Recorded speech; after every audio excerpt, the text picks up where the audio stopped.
नमस्कार, बुलेटिन में आप सभी का स्वागत है और मैं हूं चेतन शर्मा आपके साथ। चलिए खबरों का सिलसिला शुरू करते हैं और बड़ी खबर इस वक्त भारतीय जनता पार्टी के हवाले से सामने आ रही है, जहां पर आपको बता दें कि भारतीय जनता पार्टी के राष्ट्रीय प्रधान जेपी नड्डा 7 मार्च को जम्मू का दौरा करने वाले हैं। भाजपा के कोर ग्रुप व सीनियर नेताओं से जेपी नड्डा मुलाकात करेंगे। वहीं पर आगामी विधानसभा चुनावों की तैयारियों पर जम्मू में ये मंथन होने वाला है और पार्टी के प्रभारियों और सह प्रभारियों से भी जेपी नड्डा मुलाकात करने वाले हैं। यानी कि एक तरफ जहां विधानसभा चुनावों की जल्द घोषणा की जो एक तरह से अटकलें हैं वो भी लगाई जा रही हैं। डिलिमिटेशन कमीशन को जहां पर 2 महीने का वक्त जो है और मिल चुका है और उसके बाद अंदाजा लगाया जा रहा है कि जम्मू कश्मीर में विधानसभा चुनाव जो है साल 2022 के अंत में हो जाएंगे। और इस बीच भाजपा के नेशनल प्रेसिडेंट जेपी नड्डा जहां पर जम्मू दौरे के लिए आ रहे हैं, बताया जा रहा है कि सबसे पहले जो है मां वैष्णो देवी के मंदिर में माथा टेकने के लिए जाएंगे और उसके बाद भाजपा के कोर ग्रुप के साथ और यहाँ के जो सीनियर नेता हैं उनके साथ भी एक बड़ी मीटिंग जो है ये होने वाली है। क्या कुछ चर्चाएं जो है इसमें हो सकती हैं, क्या कुछ फैसले जो है इसमें लिए जा सकते हैं, ये देखना होगा। लेकिन जहां पर आगामी विधानसभा चुनावों की बात करें तो उसकी तैयारियां जो है सभी पार्टियां जो है वो करती हुई नजर आ रही हैं और इस बीच भारतीय जनता पार्टी जो है वो भी पीछे नहीं हट रही है और लगातार अपने जो नुमाइंदे हैं उन्हें एक तरह से भेजने की कोशिश की जा रही है और बैठकों का दौर जो है वो लगातार चल रहा है। लेकिन जहां पर जेपी नड्डा की बात करें तो ये दौरा जो है किस ओर जो है इशारा कर रहा है और किस तरह से विधानसभा चुनावों की तैयारियां जो है वो हो सकती हैं, इसी पर चलिए तमाम बातचीत करते हैं। हमारे साथ हमारे सीनियर साथी विनोद हमारे साथ जुड़ चुके हैं, उनसे तमाम जानकारी लेंगे। विनोद जी, हमें बताइए, जिस तरह से भारतीय जनता पार्टी के नेशनल प्रेसिडेंट जो है जेपी नड्डा वो जम्मू दौरे पर आ रहे हैं, अटकलें यही लगाई जा रही है कि विधानसभा चुनावों की तैयारियां जो है वो हो सकती हैं और कुछ नई रणनीतियां बनाई जा सकती है। क्या लगता है किस और ये जो इनका ये दौरा है क्या कुछ इशारा करता है? बिल्कुल, आपने ठीक कहा कि ये दौरा इसलिए बड़ा अहमियत रखता है क्योंकि गृह मंत्री अमित शाह ने रिसेंटली ये कहा है कि 6 से 8 महीने के बीच में जम्मू कश्मीर में विधानसभा के चुनाव करवाए जाएंगे। तो स्वाभाविक सी बात है, जेपी नड्डा जब से राष्ट्रीय अध्यक्ष बने हैं, अमित शाह के बाद जब से उन्होंने कमान संभाली थी उसके बाद से जम्मू कश्मीर का विजिट नहीं किया है।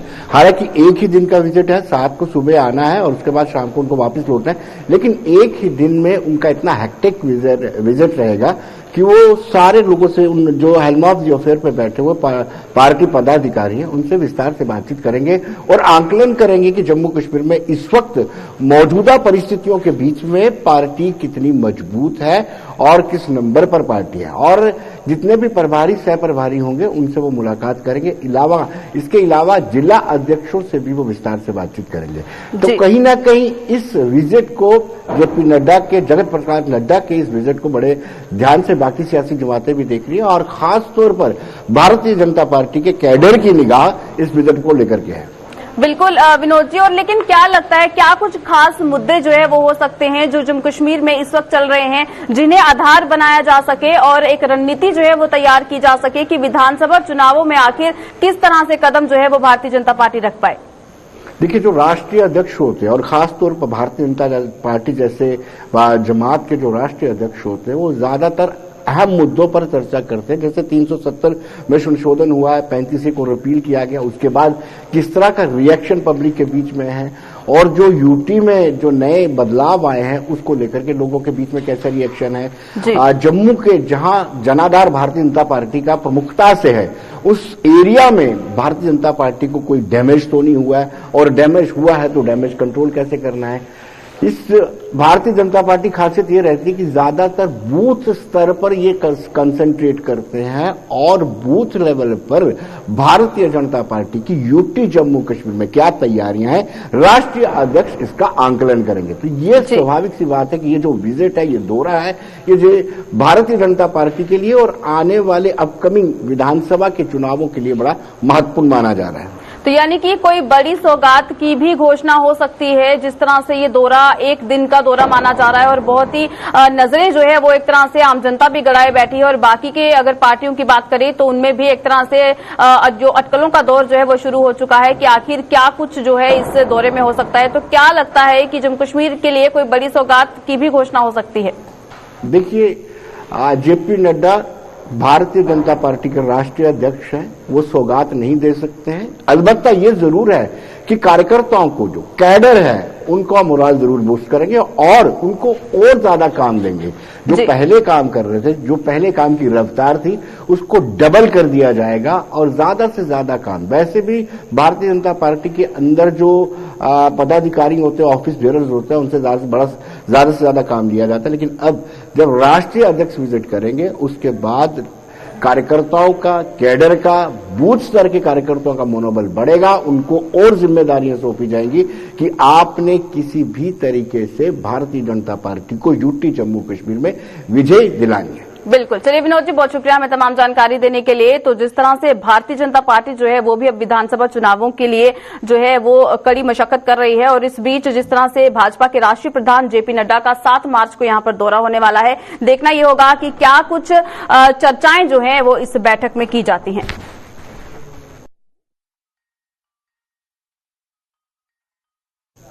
चलिए इसी के साथ आगे बढ़ जाएंगे, बात करेंगे श्रीनगर की जामिया मस्जिद की बात करें तो 2 साल बाद जो है आम जनता के लिए खोल दी गई है, और इस बीच जामिया मस्जिद में एक बार फिर इबादत के लिए हाथ जो है वो उठते हुए नजर आ रहे हैं। मस्जिद में अब नमाजियों का आना जाना जो है वो एक बार फिर शुरू हो चुका है। 2 साल के बाद जो है ये मौका जो है ये लोगों को यहाँ पर मिला है, और जामिया मस्जिद के जो यहाँ की अगर बात करें तो इसे जो है 2 सालों के बाद खोल दिया गया है। कोविड के कारण जिस तरह से हालात बने हुए थे, इस बीच ताकि वहां पर जो है ज्यादा भीड़ ना हो, इसी के मद्देनजर इस मस्जिद को जो है बंद किया गया था। लेकिन 2 साल के लंबे वक्त के बाद मस्जिद को खोल दिया गया है। आम जनता का क्या कुछ कहना है, वहां के जो स्थानीय लोग हैं उनका क्या कुछ कहना है, आइए सुनते हैं।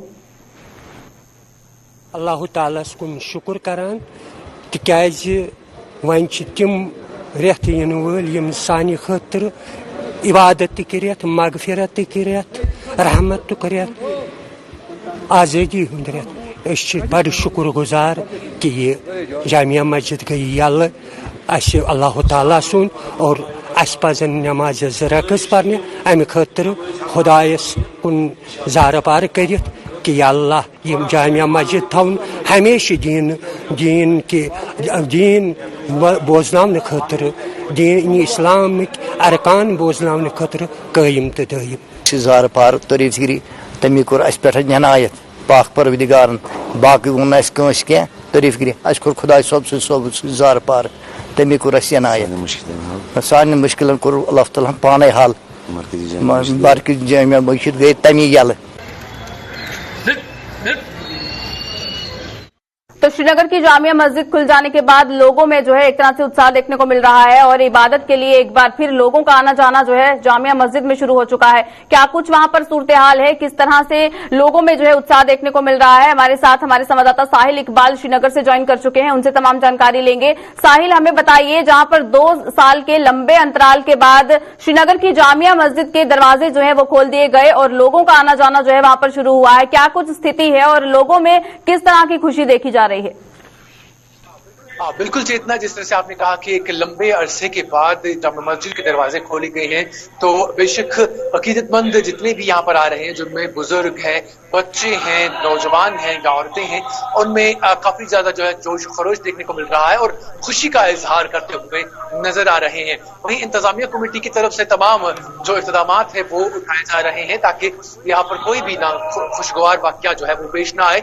और कोविड-19 के चलते, जिस तरह से हम सब जानते हैं कि जामिया मस्जिद को बंद रखा गया था, तो कोविड-19 के चलते जितने भी इंतजामात यहाँ पे उठाने थे, जिस तरह की हम बात करते हैं सोशल डिस्टेंसिंग की, मास्क पहनने की, खुद को सैनिटाइज करने की, तो ये तमाम चीजें जो हैं यहाँ पर उठाई जा रही है। और इंतजामिया कमेटी की तरफ से जो रज़ाकारान जो है यानी वॉलंटियर जो है यहाँ पर काम कर रहे हैं और वो कहीं पर भी भीड़ भाड़ होने नहीं देते हैं और सोशल डिस्टेंसिंग का लोगों को खास ख्याल रखने की वो जो है सलाह देते नजर आ रहे हैं। लेकिन यहाँ पर बड़ी जो खबर ये है वो आपको बताऊं कि लोग जो है एक अच्छी खासी तादाद में सामने आ रहे हैं, न सिर्फ श्रीनगर से बल्कि वादी कश्मीर के मुख्तलिफ अजला से, मुख्तलिफ डिस्ट्रिक्ट से लोग जो है यहाँ पर आते हैं और यहाँ पर जुमा नमाज अदा करते हैं। और बिलखुसूस आज जब एक लंबे अरसे के मुताबिक, जिस तरह से हम एक रिपोर्ट के मुताबिक कह सकते हैं कि 30 हफ्तों तक यहाँ पर जो मेंबर मेहराब है वो खामोश रहे और 30 हफ्तों के बाद आज इसको खोला गया है,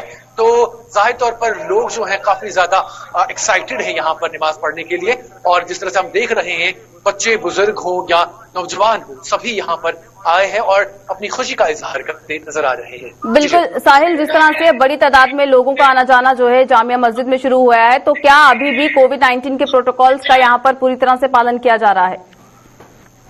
हाँ बिल्कुल, जिस तरह से अभी मैंने आपको बताया कि यहाँ के जो रज़ाकारान हैं जिन्हें हम वॉलंटियर्स कहते हैं, तो वॉलंटियर्स जो हैं सुबह से ही यहाँ पर काम पर लगे हुए हैं और जितने भी लोग मस्जिद के दरवाजे से अंदर आते हैं उन्हें ये सलाह दी जाती है कि वो अपने फेस पर जो है मास्क लगाएं और गैर जरूरी तौर पर भीड़ जमा न करें।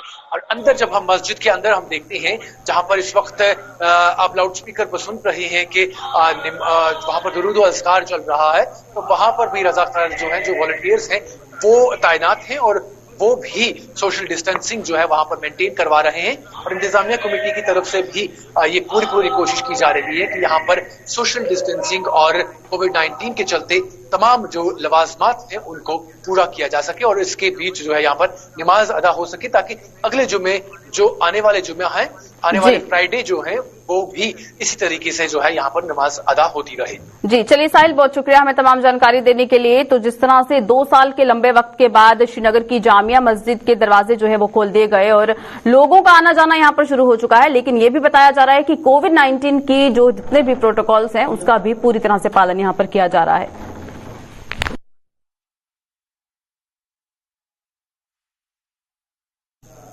चलिए इसी के साथ आगे बढ़ जाएंगे और बात करेंगे जम्मू सूबे में, जहां पर पटवारियों की हड़ताल जो है वो अभी भी जारी है। और इस बीच जम्मू समेत बाकी जम्मू के सूबों की अगर बात करते हैं तो वहां पर भी कई जिलों में हड़ताल जो है वो की जा रही है पटवारियों की तरफ से। और पटवारियों ने सांबा में भी सरकार के खिलाफ अब मोर्चा खोल दिया है।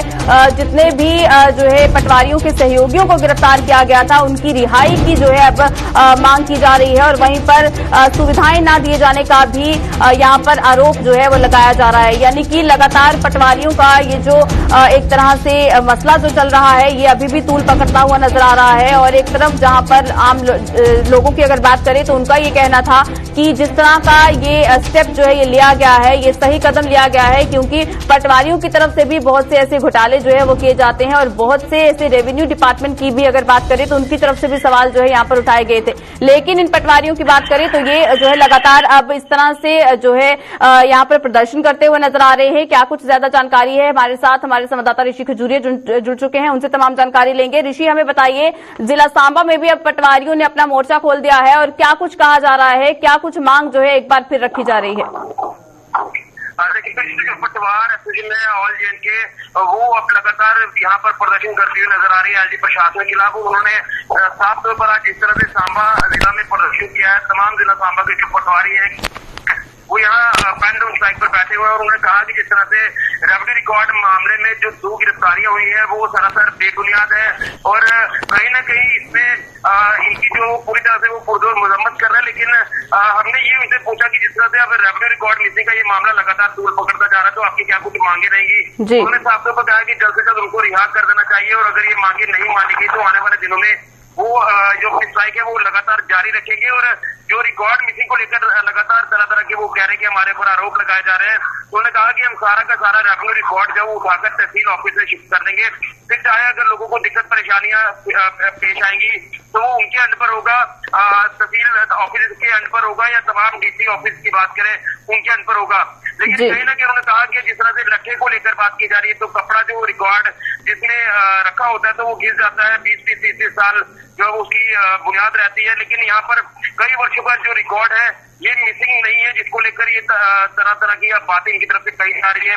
लेकिन दूसरी तरफ उन्होंने ये भी पूछा कि तमाम अगर लोगों की बात करें तो उनके हित को किस तरह से आप देखते हैं, क्योंकि लोग लगातार इस चीज के खिलाफ है कि जो पटवारी है वो लगातार हरास करते हैं लोगों को, तो उसको लेकर भी पटवारियों ने यहाँ पर जो वो माफीनामा जो वो दायर किया कि लोगों को अगर दिक्कतें पेश आती हैं, पटवारियों के पास कोई परमानेंट बैठने की जगह नहीं है, पटवारी फील्ड में रहते हैं, तमाम इस तरह के अलग अलग एरियाज में जाते हैं, तो पटवारी का आपको कहाँ से मिलेगा, उसका कोई परमानेंट ऑफिस है नहीं। और जब लोग उनको ढूंढने के लिए आते हैं तो वो लोगों को मिलते नहीं है, जिसको लेकर लोगों को परेशानियां झेलनी पड़ रही है।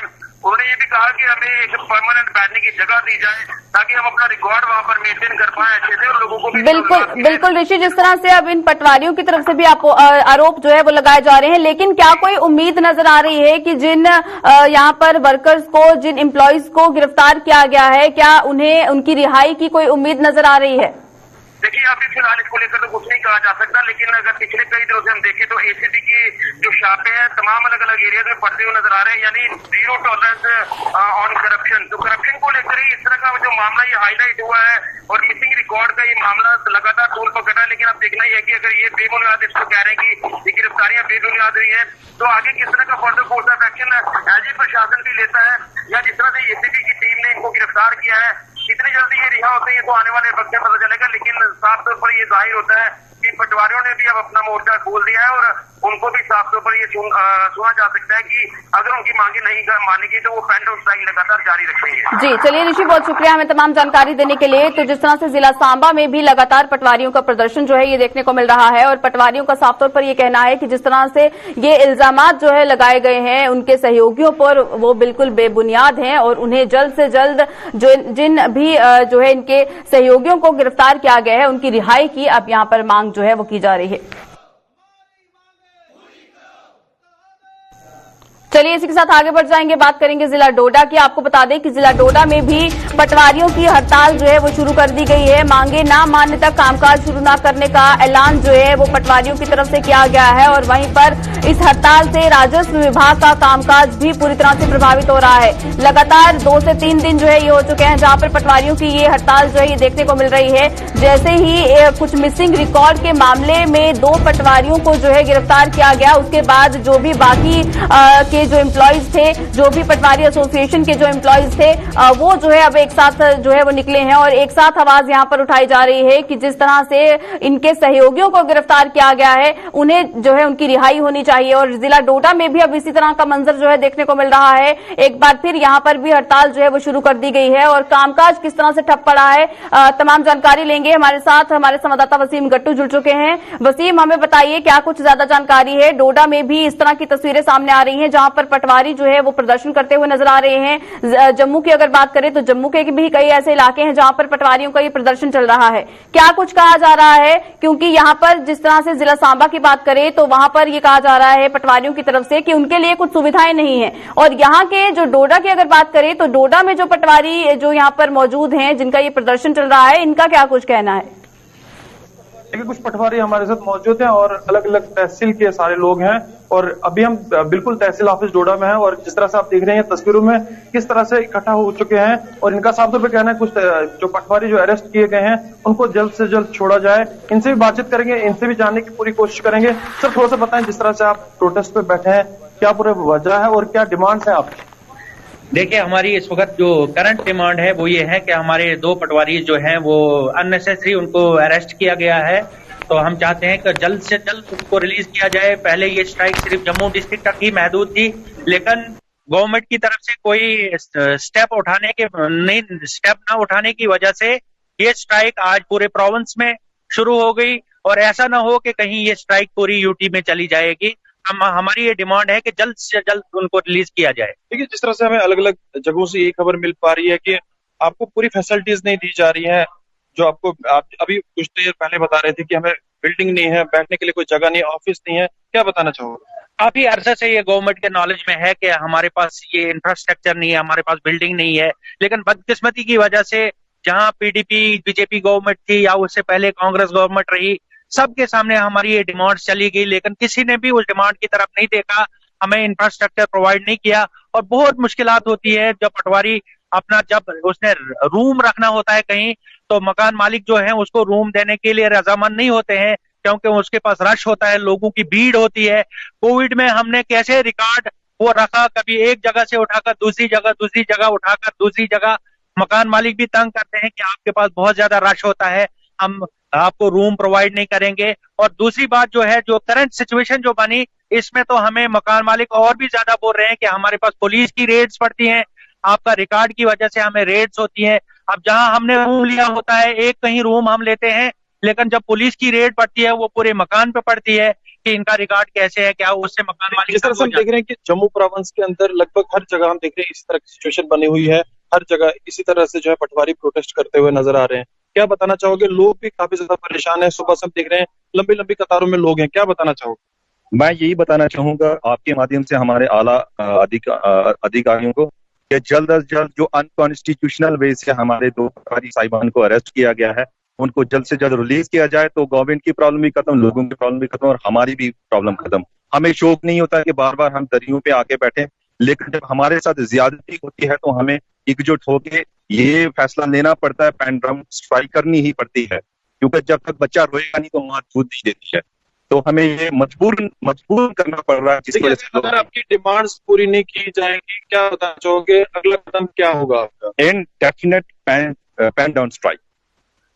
ये सुना आपने कि किस तरह से बता रहे हैं कि पैन डाउन स्ट्राइक हमारी होगी, और जिस तरह से बता रहे हैं कि जो हमारे 2 पटवारियों को अरेस्ट किया गया है, जिस तरह से उन पे इल्जाम कुछ लगाए गए हैं, उसके बाद उनको अरेस्ट किया गया है।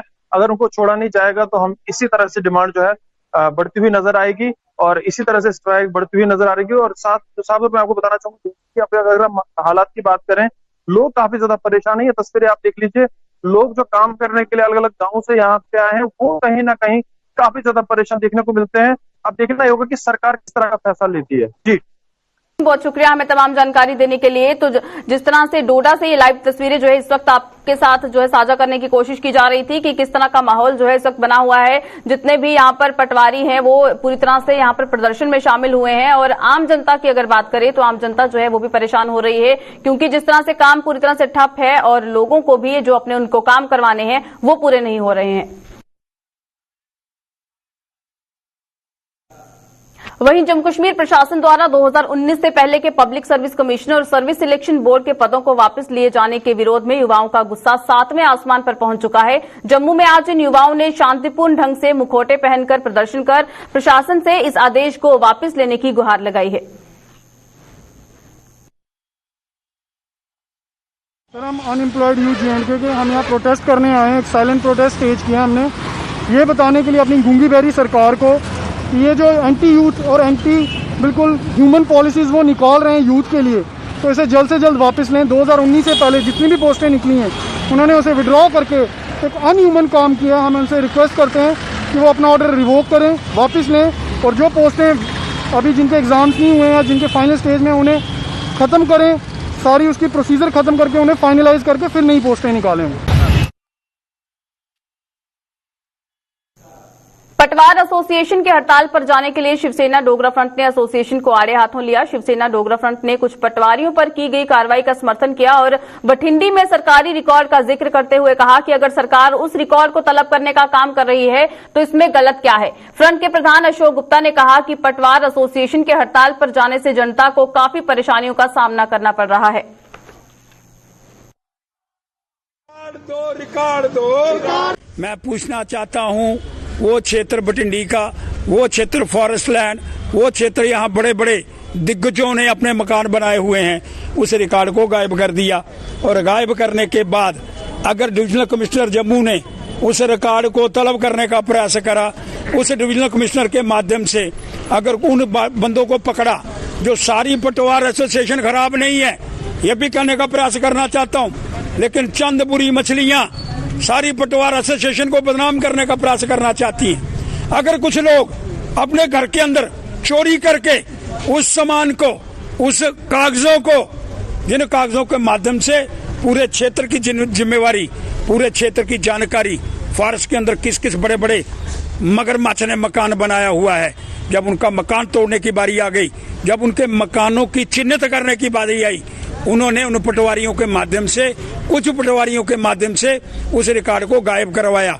और माननीय डिविजनल कमिश्नर साहब ने इन पटवारियों से वो कागज वसूल पाए, तो इसमें हड़ताल पर जाने की कोई बात ही नहीं है। अभी सरकार से भी कहना चाहता हूँ, अपने इस कदम से कोई पीछे हटने का प्रयास नहीं करे। यूक्रेन में फंसे भारतीय छात्रों को स्वदेश लाने के लिए सरकार द्वारा ऑपरेशन गंगा शुरू किया गया है और इस ऑपरेशन के माध्यम से भारतीय छात्रों का स्वदेश लौटने का सिलसिला जारी है। इसी कड़ी में जोड़ियां के वार्ड नंबर 2 की रहने वाली जानवी भी सकुशल अपने घर पहुंच गई। जानवी के सुरक्षित घर पहुंचने के बाद परिजनों ने राहत की सांस ली है। जानवी और इसके परिजनों ने यूक्रेन में स्थित भारतीय दूतावास पर निशाना साधते हुए कहा कि युद्ध में फंसे भारतीय छात्रों का भारतीय दूतावास कोई मदद नहीं कर रहा है। इसके अलावा इन लोगों का क्या कहना है, आइए देखते हैं। खार्किव से लेकर हंगरी तक खुद ट्रेवल करा, हर चीज खुद करी है। उन्होंने हमारे लिए कुछ नहीं करा। मतलब बस में इतने धक्के खाए, पिछले 3 दिन से ट्रेवल चल रहा है। वो हमें कहाँ पे आके मिली है? हंगरी पे, हंगरी बॉर्डर में। हंगरी में भी कहा, हंगरी के मिड स्टेशन पे, बुदापेस्ट में। वो तो एयरफोर्स का था क्योंकि वो इवैक्यूएट कर रहे हैं। हंगरी में आके उन्होंने प्रॉपर हमें 3 स्टार होटल में अकोमोडेशन दी है, ब्रेकफास्ट, लंच, डिनर सब कुछ प्रोवाइड करा है और उसके बाद अगले दिन की हमारी फ्लाइट बुक करी है। क्यों इतने बुरे हालात में हमारे बच्चे जो मेडिकल के स्टूडेंट हैं या कहीं फॉरेन में जाके उनको बंकर में रहना पड़ा, विदाउट ब्लैंकेट, कोई बिस्तरा नहीं, कोई खाने पीने की सुविधा नहीं। तो खुदा का शुक्र है कि ये जिंदा वापस आ गई। रही बात दूसरी, आप जैसे कह रहे हो कि इंडियन एम्बेसी की तरफ से, इंडियन एम्बेसी हेल्प कर रही है। कहाँ कर रही है?